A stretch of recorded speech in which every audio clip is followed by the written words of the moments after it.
Here we are with part 2 of mixing the classic hard rock band Motorhead. I got these tracks from the Pro Mix Academy. I will leave a link in the description so you can mix these tracks yourself.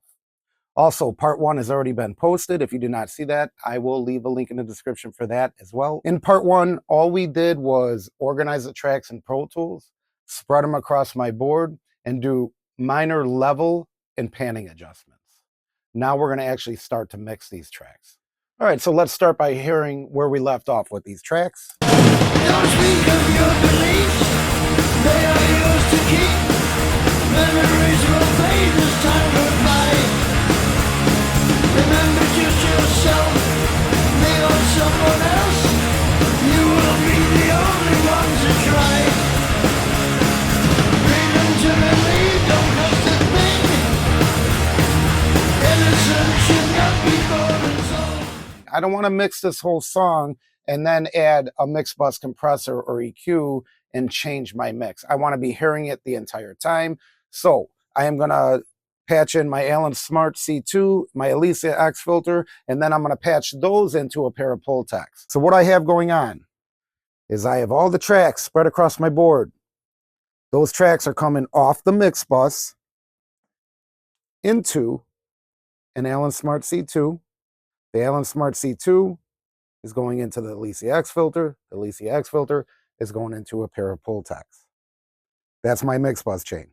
And I'm actually going to leave the EQ out. I just want it passing through the circuitry, but we'll dial it in later if I feel like the mix needs EQ. So I have an auxiliary drum bus set up coming to this channel right here. And I am going to pull up an SSL bus comp. I'm going to put that on there. I have that stereo drum bus coming out to channels 27 and 28.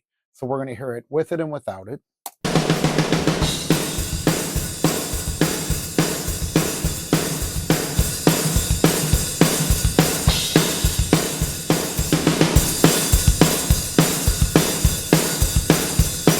Okay, it's adding a little bit of meat in there, and that's good. I am going to EQ after the compressor. And I'm just going to pull out a little bit of 400.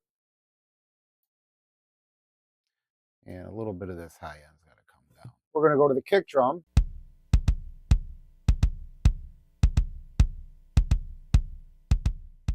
All right, we'll go straight to the snare, SSL channel.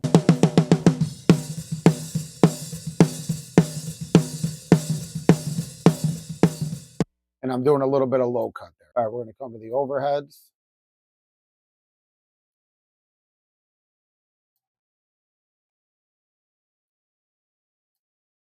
There's 3 overheads. I want the same EQ on all 3. Here we go.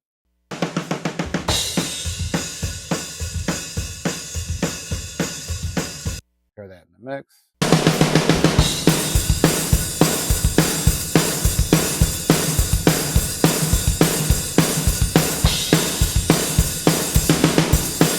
So a little bit of high passing and a little bit of brightening up. Now I'm going to take that drum bus that I set up in the box and I'm going to run it through some outboard gear. We're going to dial in an API 2500 and an API 550 pair of EQs on this drum bus. So we're going to press play.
Okay, that definitely added some punch. I'm gonna patch in distressors on kick and snare really fast.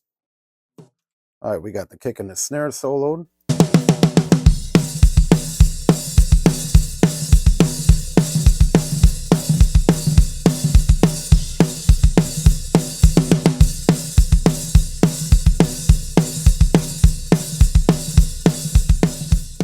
It's always a balance when you set up an auxiliary drum bus and you're adding heavy compression and EQ to it, because you want it to be aggressive and you could tuck it in the drums any way you want. It's variable. But you have to really make sure that your mix as far as overheads and hi-hat are blended well with the kick and snare, usually underneath. I want the kick and snare to pump. I don't want so much of that hi-hat to be so aggressively phasing. And the more mics you have on a kit, the more phase you have to deal with. Let me solo that out again. And I'm gonna pull down and adjust my drum bus. So here it is without it, and then I will bring it up and into it.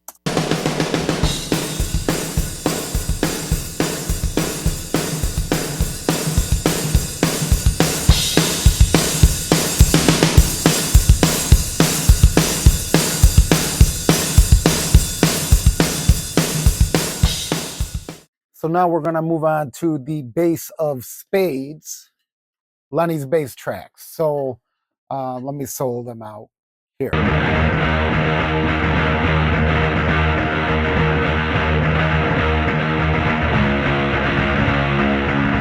There's a clean one. And then different levels of mid-range and distortion.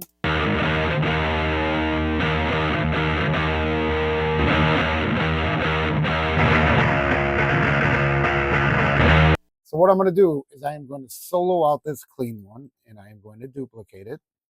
I'm just going to take that track, and I'm going to create a mirrored image of it. I'm going to pull up a 2-band EQ, and I am going to low pass everything about below 120. You'll hear that. All right, then on a duplicate track, I am going to do the same thing, grab a 2-band EQ, and I am going to high pass everything above 120.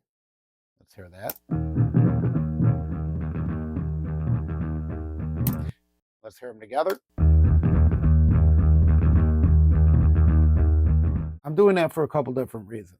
I could now compress the low end differently than the high end. All right, so we're going to leave that like that. And now I'm just going to set levels and hear these other tracks really quick. Let me add this one.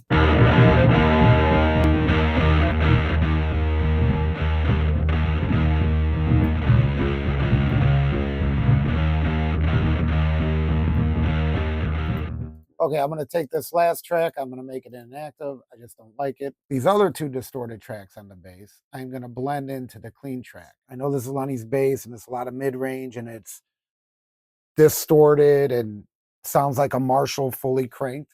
I get it. But at the same time, I got to think about the whole song. And I want that cleaner low end in there for the low end foundation. Then I'm going to add some of the mid-range distortion that he has there. So I got 3 bass tracks. One is the clean track duplicated, low pass and high pass. And then the other track is a mid-rangey distorted track. So here we go. Low pass.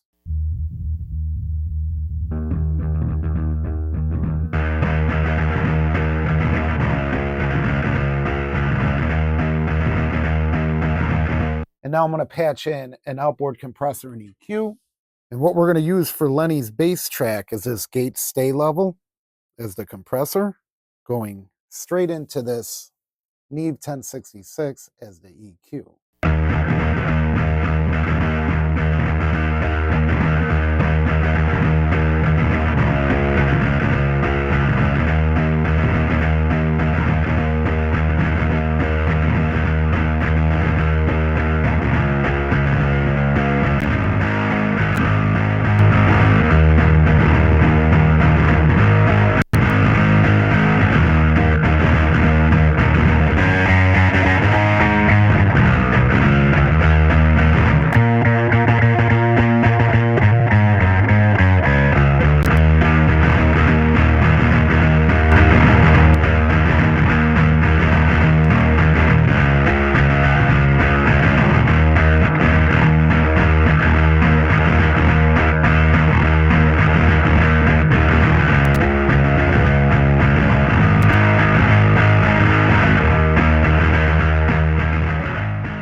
Okay, let's hear this with the drums.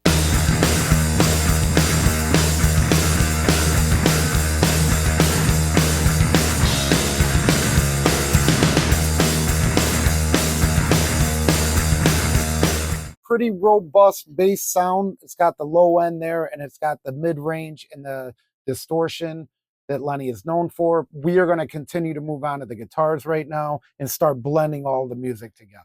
Okay, let's add these guitars. I'm going to show you how I treat them.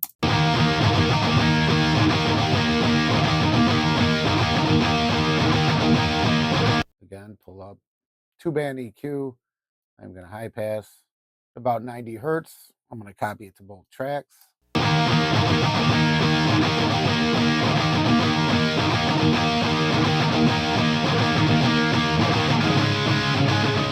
On guitars, I just patched in the DBX 160 XTs. I absolutely love these compressors on guitars.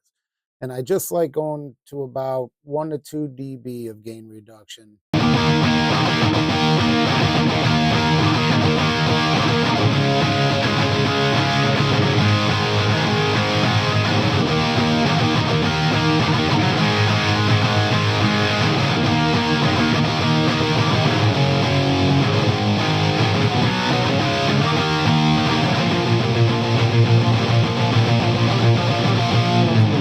All right, so DBX 160 XTs on guitar, I really like a lot. I know I mentioned this before. They just hold the guitars even. It's got that DBX sound, and they're just great for guitars. Now we're going to dial in some of this MCI 428 console EQ on the main rhythm guitar tracks.